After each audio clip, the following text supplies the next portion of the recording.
ये दोस्तों, film talk के एक नए एपिसोड में आपका स्वागत है। सबसे बड़ी खबर यह है कि रामायण के मेकर सिर्फ हिंदी थिएट्रिकल राइट के लिए 450 करोड़ की डिमांड कर रहे हैं। सिर्फ हिंदी से 450 करोड़ की डिमांड कर रहे हैं, तो अब देखना होगा कि बाकी लैंग्वेज को मिला के इंडियन थिएट्रिकल राइट टोटल कितने बिकता है।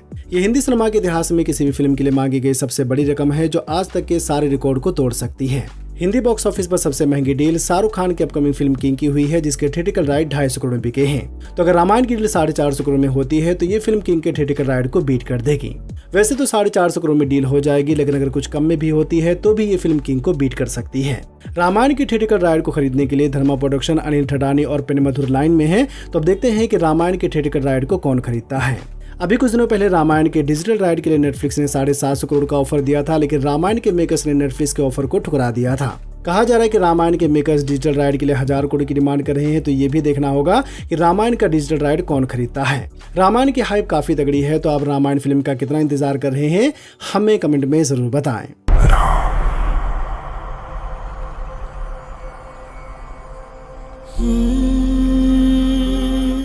दूसरी बड़ी खबर यह है कि वरुण धवन एक हॉलीवुड फिल्म करने जा रहे हैं, जिसे मॉडल कॉम्बैट के प्रोड्यूसर लॉरेंस कैसनोफ ने ऑफर किया है। एक साई-फाई फिल्म होगी जो पैरेलल यूनिवर्स के इर्द-गिर्द घूमती हुई नजर आएगी। अभी ये फिल्म पूरी तरह से कंफर्म नहीं हुई है, लेकिन रूमर्स के माने तो वरुण धवन और लॉरेंस कैसनोफ अपने इस प्रोजेक्ट को लेकर कंटिन्यू बात कर रहे हैं। और अगर सब कुछ सही रहा तो इस फिल्म की ऑफिशियल अनाउंसमेंट इसी साल के एंड तक हो सकती है। बड़ी फिल्म होगी जिसमें वरुण धवन के साथ हॉलीवुड के भी कुछ बड़े कलाकारों को साइन किया जाएगा। बॉलीवुड में वरुण धवन का टाइम काफी खराब चल रहा है, तो क्या वरुण धवन हॉलीवुड में डेब्यू करने जा रहे हैं? अभी ऑफिशियल अनाउंसमेंट नहीं हुई है, तो देखते हैं कि आगे क्या होता है। वैसे आप वरुण धवन के बारे में क्या कहना चाहेंगे, हमें कमेंट में जरूर बताएं। वरुण धवन से जुड़ी एक और खबर ये है कि है जवानी तो इसको होना है के ट्रेलर को पोस्टपोन कर दिया गया है जवानी तो इसको होना है का ट्रेलर 21 मई को लॉन्च होने वाला था, लेकिन आखिरी मिनट में फिल्म के प्रोड्यूसर रमेश सुरानी अनाउंस करते हैं कि आज ये ट्रेलर नहीं लॉन्च होगा, इसलिए अभी इस इवेंट को कैंसिल कर दिया गया है। रीजन कोई नहीं बताता है, तो सबकी तरह यहाँ पर भी टेक्निकल ग्लिच बताकर ट्रेलर को पोस्टपोन कर दिया गया है। लेकिन कहा गया है कि वो आने वाले 1-2 दिनों में ट्रेलर की नई डेट अनाउंस करेंगे। है जवानी तो इसको होना है 5 जून को आने वाली है, तो अब देखते हैं कि इसका ऑफिशियल ट्रेलर कब तक आता है। मेरे दादी का बर्थडे कब है? 24 अप्रैल। अभी मेरे भी दादी का बर्थडे 24 अप्रैल है। कहीं हम दोनों के दादी सेम आदमी तो नहीं? क्या बात कर रहा है? डायरेक्टर प्रशांत नील कहते हैं कि सालार 2 जरूर आएगी और वो इस फिल्म की शूटिंग ड्रैगन के तुरंत बाद स्टार्ट करेंगे। प्रशांत नील कहते हैं कि वो सालार की अधूरी कहानी और कांसार की जंग को उसके अंजाम तक दिखाना चाहते हैं। सालार 2 की शूटिंग 2025 में स्टार्ट हुई थी, लेकिन फिर कुछ दिक्कतों की वजह से इसे होल्ड कर दिया गया था। उसके बाद प्रशांत नील ने जूनियर NTR की फिल्म ड्रैगन को स्टार्ट कर दिया और अभी ड्रैगन की शूटिंग काफी जोरों में चल रही है, जो कि 2026 के एंड तक कंप्लीट हो जाएगी। तो ड्रैगन को कंप्लीट करने के बाद प्रशांत नील सालार 2 की शूटिंग स्टार्ट करेंगे। सालार 2 के बाद डायरेक्टर प्रशांत नील एक माइथोलॉजिकल फिल्म सीरीज पर काम करेंगे, जिस पर वो पिछले 20 साल से काम कर रहे हैं। अभी इस फिल्म सीरीज से जुड़ी कोई बड़ी अपडेट नहीं आई है, लेकिन जैसा कि कहा जा रहा है तो इस फ्रेंचाइज की अपडेट ड्रैगन या फिर सालार 2 के बाद आएगी। बड़ी फ्रेंचाइज होगी, तो देखते हैं कि इस फ्रेंचाइज से जुड़ी बाकी अपडेट कब तक आती है।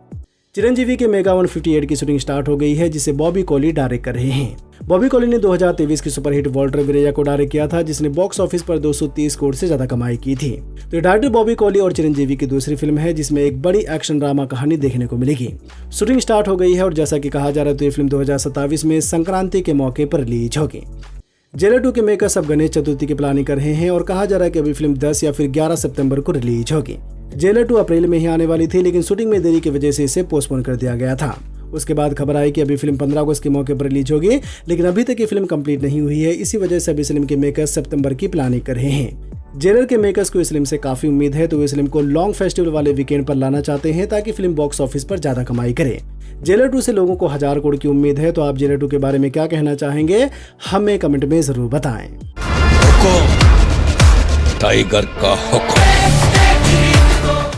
एक और बड़ी खबर यह है कि टॉम हॉलैंड एक नई फिल्म करने जा रहे हैं, जिसे द बियर सीरीज के क्रिएटर क्रिस्टोफर स्टोरे डायरेक्ट करेंगे। ये फिल्म द लिंकन हाईवे की एडप्शन होगी, जो 4 दोस्तों के इर्द गिर्द घूमती हुई नजर आएगी। इस साल टॉम हॉलैंड 3 फिल्मों में नजर आएंगे, जहां सबसे पहली फिल्म दी ओडिसी 17 जुलाई को, स्पाइडरमैन ब्रांड न्यू डे 31 जुलाई को और एवेंजर्स डूम्सडे 18 दिसंबर 2026 को रिलीज होगी।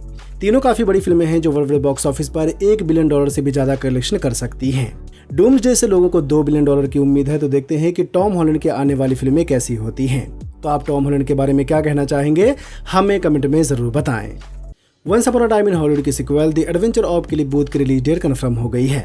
The Adventure of Cliff Booth को डेविड फिंचर ने डायरेक्ट किया है, जिसमें ब्रैड पीट के साथ Elizabeth Debicki, Scott Caan, Peter Waller और Yahya Abdul Mateen lead role में होंगे। 2019 में आई Once Upon a Time in Hollywood में ब्रैड पीट के कैरेक्टर को काफी पसंद किया गया था, तो वो इस फिल्म में भी स्टंटमैन क्लिफ बूथ के रोल में नजर आएंगे। The Adventure of Cliff booth Netflix की फिल्म है, लेकिन पहले ये फिल्म IMAX में रिलीज होगी। जी हाँ, फिल्म के मेकर्स ने कहा है कि the Adventure of Cliff booth 25 नवंबर को IMAX में रिलीज होगी और फिर उसके 2 हफ्ते के बाद यानी कि 23 दिसंबर को नेटफ्लिक्स पर रिलीज होगी।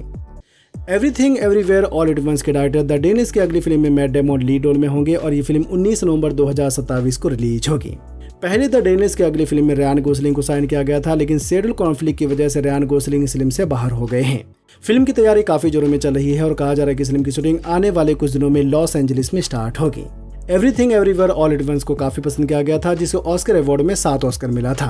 Everything Everywhere All at Once के बाद ये द डेनिस की दूसरी फिल्म होगी, तो देखते हैं कि मैट डेमन की इस फिल्म से जुड़ी बाकी अपडेट कब तक आती है। मलयालम सिनेमा की सबसे महंगी फिल्मों में से एक पैट्रियट की OTT रिलीज डेट कंफर्म हो गई है। 1 मई 2026 को रिलीज हुई फिल्म को महेश नारायण ने डायरेक्ट किया था, जिसे मोहनलाल के साथ मम्मूटी और फहद फासिल लीड रोल में थे। करीब 140 करोड़ के बजट में बनी इस फिल्म ने सिर्फ 80 करोड़ का कलेक्शन किया था, यानी कि ये फिल्म बॉक्स ऑफिस पर फ्लॉप हो गई थी। तो अब ये फिल्म OTT प्लेटफॉर्म पर आने वाली है, जिसे आप 5 जून से G5 पर मलयालम के साथ तमिल, तेलुगु, कन्नड़ा और हिंदी में भी देख सकते हैं। लेकिन जब कोई मुसीबत आती है तो बिना पूछे ही मदद करना सर एक फौजी का फर्ज है। बॉक्स ऑफिस कलेक्शन की बात करें तो सूर्या की करप्पुर ने फर्स्ट वीक में इंडियन बॉक्स ऑफिस पर 120 करोड़ का नेट कलेक्शन किया है और वर्ल्ड बॉक्स ऑफिस पर 200 करोड़ से ज्यादा कमाई की है। तमिलनाडु बॉक्स ऑफिस पर काफी टाइम से किसी फिल्म ने 100 करोड़ का कलेक्शन नहीं किया था, लेकिन अब सूर्या की फिल्म ने सिर्फ तमिलनाडु बॉक्स ऑफिस पर ही 100 करोड़ से ज्यादा कमाई की है।